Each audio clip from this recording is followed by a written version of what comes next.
김정은 제1위원장이 달라지고 있습니다. 적재적소에 유머와 농담을 섞는가 하면 선대들이 고수했던 현지 시찰 의전 방식의 변화를 시도한 건데요. 한편 천안함 폭침 5년을 맞은 26일 미국은 이 사건이 북한의 소행임을 다시 한번 천명했습니다. 김정은의 변화된 정치 행보부터 천안함 5주기 관련 소식까지 짚어보겠습니다. 남북군사실무회담 수석 대표를 지낸 한국전략문제연구소 문성묵 전문연구위원 그리고 인민무력부 장교 출신인 통일방송 이명선 대표 자리했습니다. 안녕하십니까? 안녕하십니까? 예. 먼저 김정은 제1위원장의 현지 시찰 의전상에 좀 변화가 감지되고 있는데요. 예전에는 간부들과 함께 현장에 도착을 했다면 지금은 간부들이 먼저 도착해서 김정은을 맞이하는 방식으로 좀 변화가 일어나고 있는 것 같거든요. 어떤 의도가 있을까요? 예, 그러니까 저도 이제 그걸 유심히 봤는데 금년 1월 이후부터 최근에 나타난 북한의 현지 지도 방식에서 일정한 변화가 보인다. 말씀하신 대로 예를 들어 황병서라든지 또 현영철, 리영길 이런 그 주요 지도자들이 군 훈련장 방문 시에 과거에는 함께 나타나서 같이 현지 지도를 했는데 이제는 그 사람들이 미리 다 가 있고 김정은만 나중에 등장하는.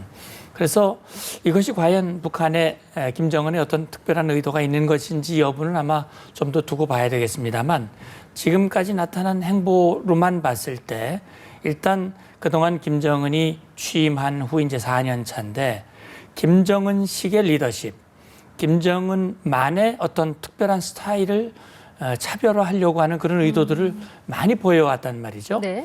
그래서 아마 이번 같은 경우도 그런 어떤 그 연장선이 아닐까 하는 생각이 들고 그렇다면 그 먼저 방식과 새롭게 하는 방식과 과연 어떤 차이가 있겠는가.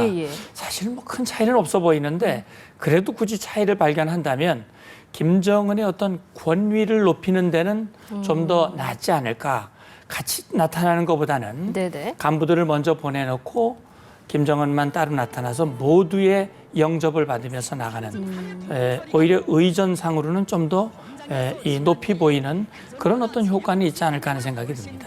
만약에 이게 정말 권위를 높이기 위한 시도라면 김정은의 권력 기반이 아직 약하기 위해서 이런 시도를 하는 걸까요? 어떻게 분석하십니까?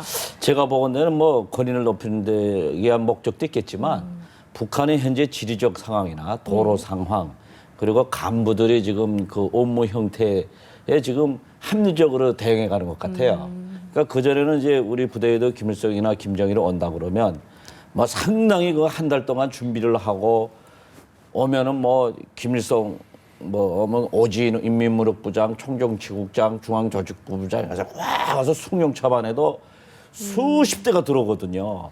그 지역이 완전히 교통마비가 되고 뭐 이게 뭐 상상할 수 없었습니다. 그런데 지금 김정은이가 일주일에 보통 2번 내지 3번을 지금 뛰거든요. 여기저기 군부대, 민간 시찰 하다 나니까 그렇게 해서는 도저히 감당할 수가 없는 겁니다. 특히 뭐 최영애나 지금 황병서나 지금 마원춘이나 이런 사람들이 우리가 알아보니까 그러니까 그 김정은이 그 시찰 다니는데 따라다니다가 다 그냥 병 걸려 죽을 판인 거예요.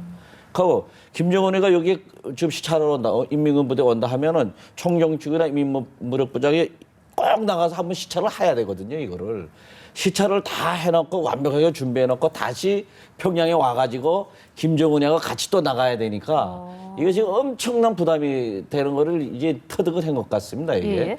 그러니까 그것을 합리화하기 위해서 저리 나갔다가 거기 있어라. 그러니까 김정은이가 요새 비행기 자주 타고 다니고 도로가 하도 나쁘니까 최근 비행기를 자주 타고 움직이더라고요. 그러니까 비행장 있는 데까지만 내리고 거기서 곧장 숭룡차로 내려오니까 그런 이제 서로의 그 업무의 편의성을 위해서 좀 바꿨구나 하는 느낌이 듭니다. 조금 더 합리적인 방식으로 변화하는 것이다. 이렇게 분석을 해볼 수도 있을 것 같습니다. 이런 가운데 김정은의 말 한마디에 불명예 제대했던 장교가 다시 복귀하는 일도 있었는데요. 어떻게 된 일인지 화면을 통해서 함께 보시겠습니다. 뜻밖의 일로 본의 아니게 군복을 벗고 순탄치 않은 생활의 길을 걸어야 했던 전사. 스스로 영장 없는 병사가 됐습니다. 원수님의 따사로운 그 품이 있어 그는 그 이토록 바라던 흉흉의 군복을 입고 영광의 대오에 다시 설 수 있었습니다. 지금 보신 게 김정은 기록 영화인데요. 그 화면에 나왔던 남성이 과거에 불명예의 전역을 했었는데 김정은의 말 한마디에 다시 복귀를 하게 된 거거든요. 이렇게 북한 매체가 이런 사실을 선전하는 게 북한이 결국에는 김정은 1인 체제다 이런 걸 알리기 위함일까요? 그렇죠. 뭐 김정은이가 아주 사랑을 베풀었다고 예, 지금 그 부각을 시키는데 사실은 그렇지 않은 겁니다. 저게 제 부대에서도 항상 억울한 누명을 쓰고 철직제대 되는 경우가 많거든요. 근데 그럴 경우에는 완전 사회적으로 매장이 되거든요. 그러니까 그 억울한 누명을 쓰고 철직제대 돼가지고 남아 속상하니까 여기저기 그 해명을 하는 사람들이 있어요. 저렇게. 그래서 해명을 돼가지고 이 사람이 억울하게 벌을 받았구나 하면은 그것이 대체 어느 정도 인민무력부 총정치국이나 이쯤에 가가지고 이제 그럼 뭐 복귀시켜라 아니면은 다른 민간 뭐 어느 공장에 뭐 간부를 임명해줘라 이렇게 하는 경우도 있는데 저 사람 같은 경우에는 아마 특수한 무슨 누명을 썼던 것 같아요. 그래서 이거는 김정은이한테까지 보고를 하자 해가지고 이제 김정은이가 이제 그런 걸 보고를 받고 야 이거는 완전히 그 억울함을 풀어줘라 계급도 한 등급 더 올려줘라 이제 아마 그랬겠죠. 그거를 지금 북한에서는 지금 다 김정은이 치적으로 아주 그 군인들을 사랑하고 뭐 이런 쪽으로 지금 저 화면을 만들었는데 저거는 뭐 제가 본 데는 아마 그 미학적으로 그러니까 이제 그 주민들에게 홍보 교양용으로 저렇게 만드는 걸로 보입니다. 결국 북한이라고 하는 체제가 앵커께서 말씀하셨듯이 북한이 뭐 조선인민공화국이다 그래서 법이 있고 헌법이 있고 그래서 법치를 강조를 하고는 있습니다만 김정은의 그 위치가 사실 신적인 존재고 초법적인 존재이기 때문에 김정은의 말 한마디면 안 되는 것이 없는 거 아닙니까? 예. 따라서 군복을 벗겼다가도 입힐 수 있고 계급장도 붙였다 띄었다 할 수 있고 예. 그런 어떤 무소불위의 권력을 암시해 주는 그런 측면도 있고 또 말씀하신 대로 김정은이가 정말 그 군인 한 사람의 그 삶에까지도 깊이 있는 관심을 가지고 그의 삶을 새롭게 그의 원하는 대로 그 억울함을 또는 그의 노력 여기 그 영화상으로는 이 사람이 13년 동안 열심히 부대 근처를 떠나지 않고 나름대로 열심히 일을 하고 부대를 위해서 뭐 가축을 제공하고 그런 노력이 가상해서 김정은이가 해줬다라고 하는 식으로 나오는데 어떻든 간에 김정은의 어떤 군사랑 주민사랑, 친화적인 그런 것들도 아마 염두에 둔 조치가 아닌가 생각이 됩니다.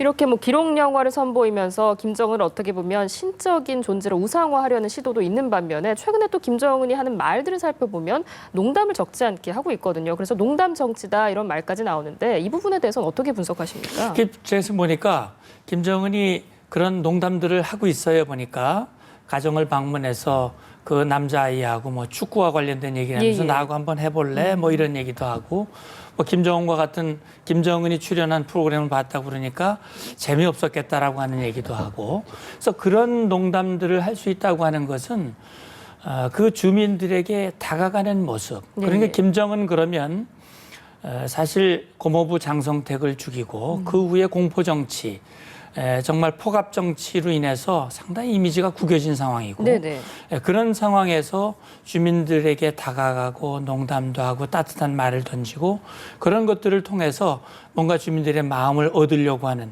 그런데 역시 그것은 김정은이가 한 4년 가까이 지나면서 뭔가 본인의 리더십에 대한 어떤 자신감 또는 거기에 어떤 상당히 그 어떤 경륜이 이제 붙는 상황이 아닐까. 여유가 좀 생긴 거군요. 그 여유. 그런 느낌이 들더라고요, 보니까. 그렇군요.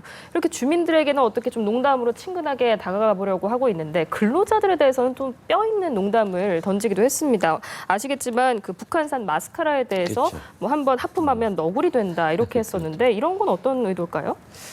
지금 북한 주민들 저희들이 이제 통화가 잘 되니까 북한하고도 물어보면 지금 북한 주민들이 김정일을 만나본 사람이 그렇게 많은 겁니다.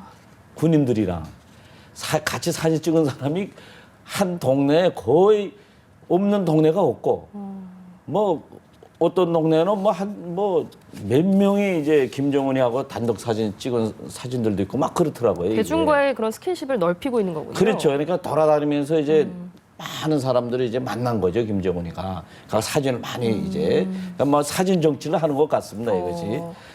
그런데 또 이제 그런 거 김정은이가 이게 뭐 이렇게 가서 얘기하고 뭐 할 때에는 달변가래요. 그렇게 말을 화면에는 짧게 이렇게 나오는데 예. 그래서 뭐 2, 30분 어떨 때뭐 1시간씩 뭐 세계 정치 얘기도 하고 막 그런다는 거예요. 이 농도하고 이게.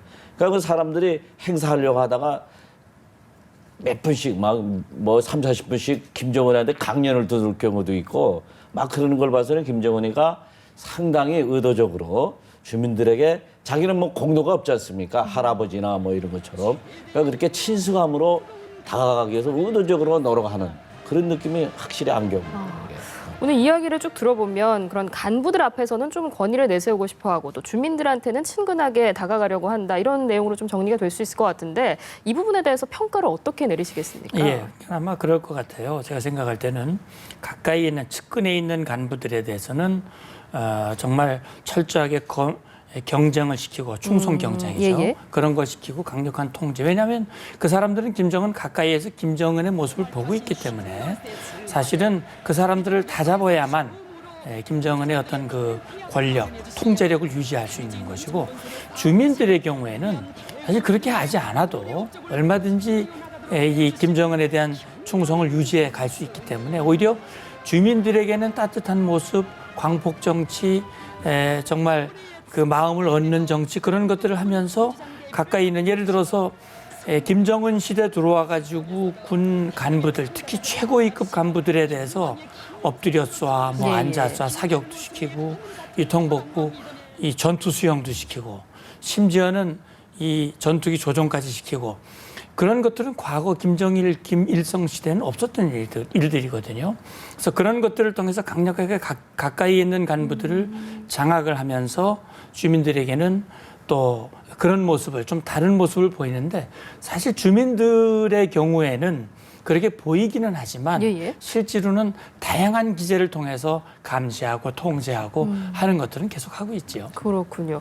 그러니까 두 가지 모습을 동시에 보여주고 있으면서도 그 감시의 끈은 놓지 않고 있다 이렇게 볼 수 있을 것 같은데 이번에 이야기를 나눌 부분이 북한의 복고 열풍에 대한 거거든요. 이것도 혹시 주민들의 민심을 잡기 위한 건지 궁금한데 최근에 김정은의 지시로 7080 세대 가수들이 총출동을 했다고 합니다. 이건 어떤 의도일까요? 사실 북한의 그 TV는 예. TV가 아니고 그건 사상교양 학습장이거든요. 그게. 그러니까 북한 TV가 저도 뭐 매일 보지만은 얼마나 재미가 없습니까? 돈을 주면서 보라 그래도 안 보는 상황. 그거는 북한 주민들도 꼭 같습니다. 이게. 북한 주민들도 거의 북한 TV를 안 보거든요. 그러니까 지금 TV 문화를 조금 발전시키려고 하는 움직임이 보여요. 뭐 새로운 프로그램도 우리 남한처럼 조금씩 만들고 그러더라고요. HD 방송도 시작했더라고요. 네, 그렇죠. 예, 그걸 시작하는데 특히 북한 주민들은 신세대, 고난행의 20년 동안 북한에는 뭐 영화 스타라든가 뭐 가야수라 이런 게 거의 만들어지지 않았습니다. 북한은. 뭐 거의 뭐 TV도 못하고 TV가 있어도 전기가 없는데 뭐 볼 수가 있나요? 북한 주민들이. 그러니까 지금 북한 주민들의 의식 구조는 옛날에 70년대, 80년대 그 가수들 이런 사람들에 대한 의미만 남아있는 겁니다. 지금 탈북자도 어느 사람들도 북한의 유명한 영화배우 누구냐, 가수가 누구냐면 거의 모릅니다. 그때가 좀 없으니까. 문화적으로 전성기였나 봐요. 그러니까 그것을 지금 뭐 80년대 찍었던 녹화물도 내보내고 좀 자꾸 그러더라고요. 그러니까 북한에 어떻게 김정은이가 뭐 좀 TV를 좀 오락성을 조금 부여하려고 하는 의도도 있겠지만 그 현실적으로 그 콘텐츠가 없는 거예요. 그러니까 옛날 것을 자꾸 반복해서 지금 뭐 방송을 하는 거죠. 이게 혹시 뭐 김정일이나 생모 고영이에 대한 향수를 자극한다 이런 분석도 나오던데 어떻습니까? 아마 저도 그런 생각이 그런 부분을 놓고 이제 관련된 자료들을 좀 찾아봤는데 보니까 고영이가 원래 만수대 예술단 출신이고 이제 왕재산 예술단이라든지 보천보 전자악단 저도 평양에 갔을 때 그 보천보 전자악단의 공연을 본 적이 있습니다. 그런데 그런 그 악단들은 이제 생모 고영이가 관장을 했다고 하는 그런 얘기가 있어요. 그리고 김정은과 달리 김정일 같은 경우는 예술에 굉장히 중점을 두고 영화라든지 음악이라든지 이런 것들을 많이 발전을 시켰기 때문에 김정은은 오히려 예술보다는 아마 체육을 더 좋아하는 것 같아요.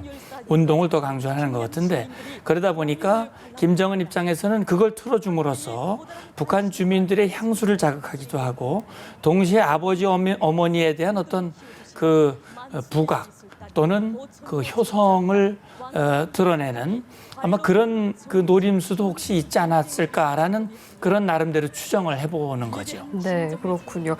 이제 또 오늘이 천안함 사건이 발생한 지 5년이 되는 날이기 때문에 관련 소식을 좀 짚어보도록 하겠습니다. 그 북한 같은 경우는 계속해서 이제 책임을 부정을 하면서 미국의 날조극이다 이렇게까지 주장을 했었는데 여기에 대해서 미국 국무부는 사건이 북한 소행임을 다시 한번 확인을 했거든요. 미국의 이런 입장 표명에 대해서 어떻게 보십니까? 예, 그렇죠. 지금 이제 북한은 뭐 5년 전이나 지금이나 똑같이 천안함은 자기들과 무관하고 자사극이라고 그러고 의사 조치를 조건 없이 해제하라고 그런 요구들을 하면서 최근에 어제 그제 보도를 보면은 이 천안함은 미국의 소행이라고 얘기를 하고 있거든요. 거기에 대해서 이제 미국이 명확히 얘기를 했죠. 북한의 소행이라고 하는 것을. 그러니까 북한이 잘못된 왜곡된 선전을 하고 왜곡된 선전을 통해서 아마 제가 볼 때 북한이 그렇게 미국으로 뒤집어 씌우는 이유는 그걸 통해서 자기들의 잘못을 미국으로 책임을 전가하고 두 번째는 자기들의 주장을 미국 책임이라고 하면서 주장을 합리화시키고 그걸 통해서 북한 주민들이 대미 적개심을 강화시키는 동시에 남쪽에는 남남 갈등과 한미 갈등을 유도할 수 있는 아주 다목적 카드인 거거든요. 이것이. 여기에 대해서 미국이 아주 쐐기를 박은 것이죠. 이것은 명백히 북한의 소행이라고 하는 것을 쐐기를 박음으로써 북한의 불순한 의도를 차단시키는 그런 효과가 있다고 저는 봅니다. 그렇군요. 오늘 뭐 천안함 5주기를 맞아서 공식 추모식이 거행되기도 했는데 내년부터는 이 천안함 사건만 단독으로 추모하는 게 아니라 연평도 포격 도발 그리고 제2연평해전까지 통합해서 추모 행사를 진행할 수 있다 이런 소식이 들려오는데 이 부분에 대해서 두 분의 의견이 궁금하거든요. 먼저 대표님 어떻게 생각하십니까? 저는 그 뭐 천안함이 뭐 당연히 북한에서 와가지고 잠수함 와가지고 한 행동인 것만은 그건 뭐 뻔한 거고 북한이 항상 그런 행위를 지들이 했다고 그럴 수가 없는 그 집단인 거고요. 근데 다른 하나는 천안함 행사하고 연평해전 그 기념을 같이 한다는 거는 나는 내 상식으로는 잘 이해가 안 가고요. 그걸 날짜가 다 똑같은 날에 이렇게 뭐 북한이 도발을 했으면은 글쎄 가능은 하겠지만 날짜가 다른 행사 이렇게 한꺼번에 모아서 하는 그거는 제가 잘 이해를 못 하겠어요. 그러니까 날짜가 다른 것을 같이 기념하는 게 이해가 안 되신다 이런 입장이시고 어떻게 생각하십니까? 아마도 이제 그런 검토를 하는 것은 서해에서 있었던 서해의 그 북한 도발에 의해서 희생된 장병들을 서해의 무슨 날 뭐 이런 식으로 해가지고 현충일 같이 묶어서 하겠다는 아마 그런 구상인 것 같은데 나름대로 그렇게 함으로써 뭔가 어떤 그걸 통해서 부각시키는 그런 효과를 염두에 두었는지는 모르지만 저는 임 대표 생각하고 좀 비슷합니다. 왜 그러냐 하면 서해에서 일어난 여러 가지 저희 교전들, 해전들로 인해서 희생된 분들이 각각 다 다르고 날짜도 다르고 성격도 다른데 그걸 묶어서 할 경우 오히려 그 유가족이라든지 관련된 분들은 굉장히 서운해하지 않을까 하는 생각이 들고요. 오히려 제가 생각할 때는 각각 날짜가 다 다르니까 그런 걸 여러 번 함으로써 오히려 그 기회를 통해서 각각 희생된 우리 장병들의 넋을 기리고 희생을 고취시키고 그걸 통해서 우리 국민들에게 북한의 실상이라든지 또는 우리의 안보의식이라든지 그런 것들을 강화할 수 있는 계기가 여러 번 있는 것이 오히려 더 나을 수도 있지 않냐. 그래서 통합하는 방안과 분리하는 방안을 심사숙고해서 결정해야 할 필요가 있지 않을까. 저는 그런 생각이 듭니다. 신중한 검토가 필요하겠지만 각각 추모하는 게 오히려 더 경각심을 일깨우는 데는 더 효과적이다. 이런 의견을 내주셨습니다. 네, 오늘 말씀 여기까지 듣겠습니다. 지금까지 한국전략문제연구소 문성묵 전문연구위원 그리고 통일방송의 이명선 대표였습니다. 고맙습니다. 감사합니다.